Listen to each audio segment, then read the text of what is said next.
Hello again, everyone. Edwin Learnard back once again. In this YouTube segment, we'll be doing something a little different than what I'm ordinarily accustomed to doing. This is the first time, it's a historical moment for me. I'm going to be giving you the 2014 World Series preview. First thing I want to talk about, I'm going to talk about the Royals a little bit.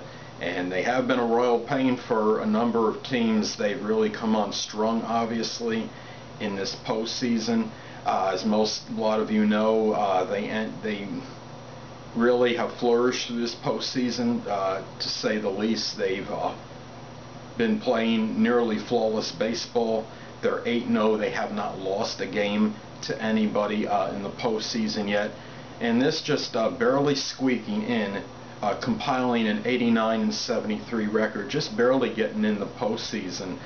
They had a stretch when they went on a rampage from July 22nd to August 27th when they went 27-8, and that stretch right there really catapulted them to get in the position to make the postseason. Interestingly enough, they had a very inauspicious 4-7 start. They led the major leagues in stolen bases with 153. They've been winning games in such an unorthodox fashion, it's not even funny. I mean, choppers, liners, just basically skilling their way as far as producing runs. And they've also showed a little more propensity to hit the long ball. They've hit 8 home runs in 8 games this postseason. During the regular season, they only averaged .59 home runs per game. They hit a robust total of 95. They were not known for their power during the regular season.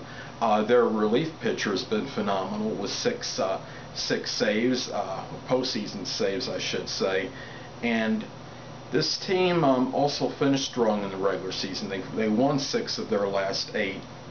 And this has been a team, when this run started in the postseason, they were down 7-3. I think it was in the 8th inning. And they just found some will from within to just come from behind. It seems like this team, that game was emblematic of what they've done this entire postseason. They were down, I believe, 7-3. They came back and won the game in extra innings. I think they've had a few... they've had at least one other extra inning affair this postseason, and this has been a team that has really been kind of been playing on the edge, and they have 4 one-run victories this postseason, and actually 4 extra inning games, I should say. Now, first baseman Eric Hosmer has been on a tear this postseason. He's had a .448 batting average, on base percentage of .556. He leads the remaining postseason players between KC and San Francisco with that .448 batting average. Now, talk a little bit about the Giants. Now, the Giants have been kind of winning games with smoke and mirrors. They won on some errant throw by reliever Randy, I don't know if I'm pronouncing it right, Choate, or Choate. And they've kind of been winning these games in unorthodox fashion. It seems like this comparison of these two teams are just so eerily similar, it's not even funny. The Giants didn't exactly have a stellar regular season record. They finished 88-74. Their postseason ERA has been very good, 2.18. Now, the Giants have compiled an 8-2 record in the postseason. They have lost 2, but overall these two teams are playing very close. It should be a competitive series. And in contrast to Kansas City, the Giants were next to last in stolen bases with 56, so that's not really part of their formula for winning. They're a little more of a power team. The Giants hit 132 home runs during the regular season. Now, a lot of their RBIs are very close. The ERAs are so close it's not even funny. As far as regular season ERAs go, KC has 3.51, San Francisco has 3.50.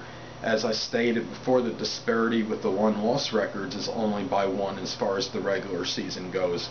Strikeouts are very close. Pitching strikeouts, the Giants had 1,211 strikeouts, and Kansas City had 1,168 during the regular season. So these two teams during the regular season, neither one really was a kind that struck fear or really put other teams into any great trepidation, but they kind of just played well enough just to make the postseason, and they went on their flurry and their rampage at the right time when they needed to. And it's not to take anything away from these two teams. A number of times we'll see teams during the regular season that don't put forth these prodigious win-loss records, but what happens is they just get on a roll at the right time, and I think these two teams have showed that they have really flourished at the right time, and both of them are very ready to go. Kansas City has not even have been to the World Series since it was in 1985.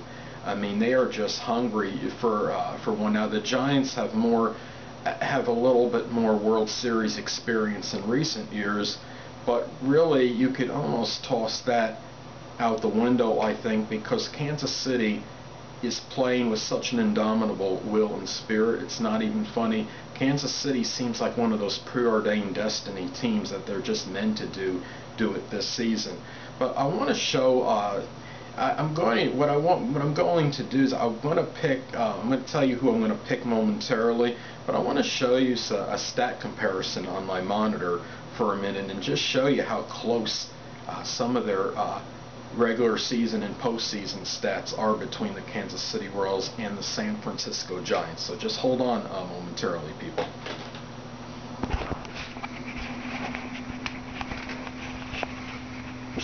Okay, here we go, people.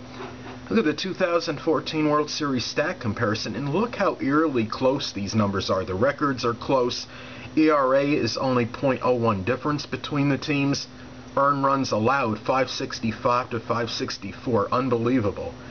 Strikeouts, pitching strikeouts, 1168 to 1211. Postseason record, 8-0 to 8-2.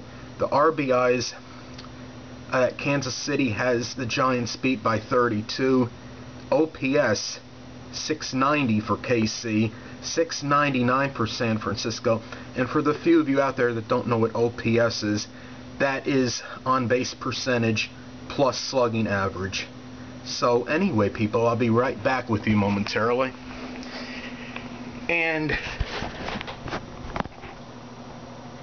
I'll give you my prediction. I'm going to go with the team that just seems to have that destiny and some providence and maybe a little lady luck on their side. I'm going to go with the Kansas City Royals. Statistically, an argument can be made that the Giants look like they should beat Kansas City. They have a better postseason ERA than the Kansas City Royals right now. But and plus on virtue of San Francisco's experience. But I am going to go pick the Kansas City Royals in 6 games. I think they're going to beat the Giants 4-2, and I guess we will see what happens and see whether I'm right or I'm wrong. But that is my pick. Excuse me. And people, this is Edwin Learnard, and until next time, stay well.